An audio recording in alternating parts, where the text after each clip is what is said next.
Саламатсыңдар ма, балдар? Бүгін біз 4-ші сынып дүниетану 28-ші сабақта талқылайтын боламыз.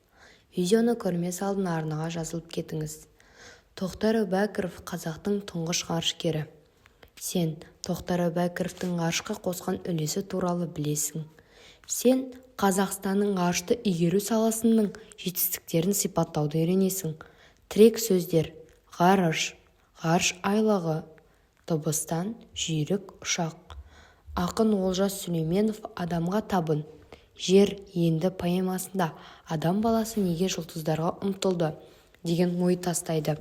Сен бұл сұрақты жауапты қазақ тұңғыш ғарышкері Тоқтар Әубәкіровтің бала күнгі арманынан таба аласың. Әрдайым көкке ұмтылған адам баласы ерте заманнан ақ ғарышқа ұшуды армандады. Ақыл ойдың кемелденіп, техниканың қуаты дамуы бұл арманның орындалуына жол ашты. 1991 жылы 16 желтоқсанда Қазақстан Республикасының мемлекеттік тәуелсіздігі туралы Конституция қабылданды. Содан бері тәуелсіздік күні зор салтанатпен аталып өтіледі.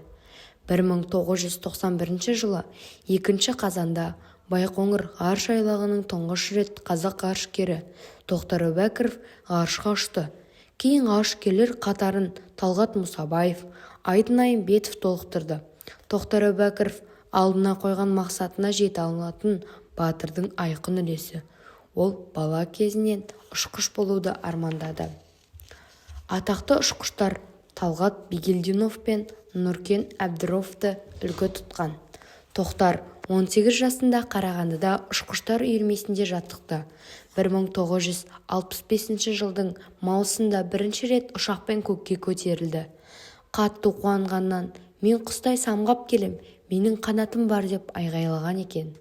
1969 жылы Армавирдегі жоғары әскери авиация училищесін аяқтап, содан 10 жыл өткенде Мәскеудегі авиация институтында оқып, сынықшы ұшқыш дәрежесін алды.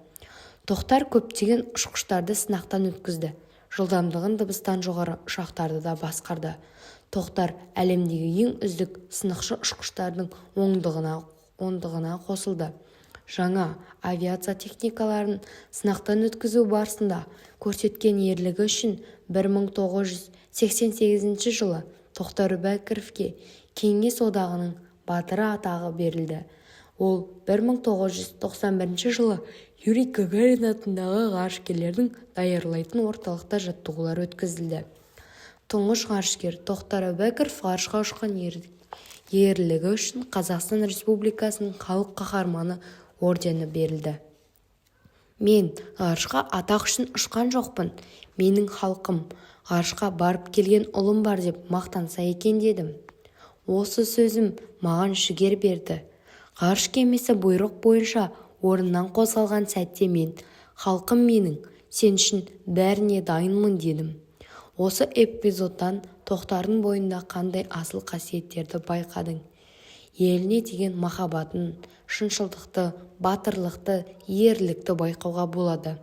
Республикамыздағы Қызылорда облысының аумағындағы Байқоңыр ғарыш айлағы орналасқан.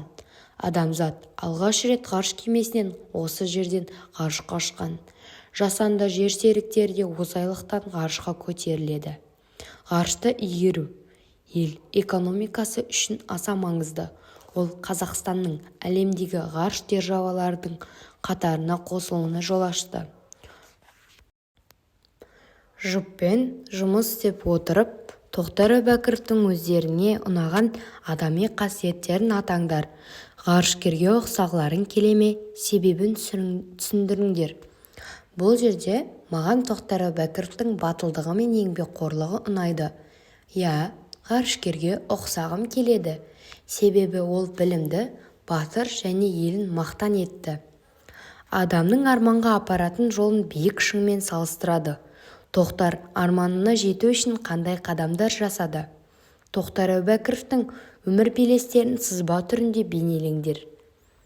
Адамның арманына апарар жол. Тоқтар арманына жету үшін көп оқыды, ұшқыш болды, сынақтан өтті. Содан кейін ғарышкер атанды. Бұл еңбек пен табандылықтың үлгісі. Өзің болашақта кім болғың келеді? Арманға жетудің 5 қадамы сатысын құрастыр. Арманға жету жолындағы белестерден нені үйреніп, қандай қасиетті жетілдіруің керек? Болашақта кім болғым келеді? Мен болашақта дәрігер болғым келеді. Арманыма жету үшін көп оқып, жауапкершілікті, мейірімді болу керекпін. Адамдар не үшін ғарышты игереді?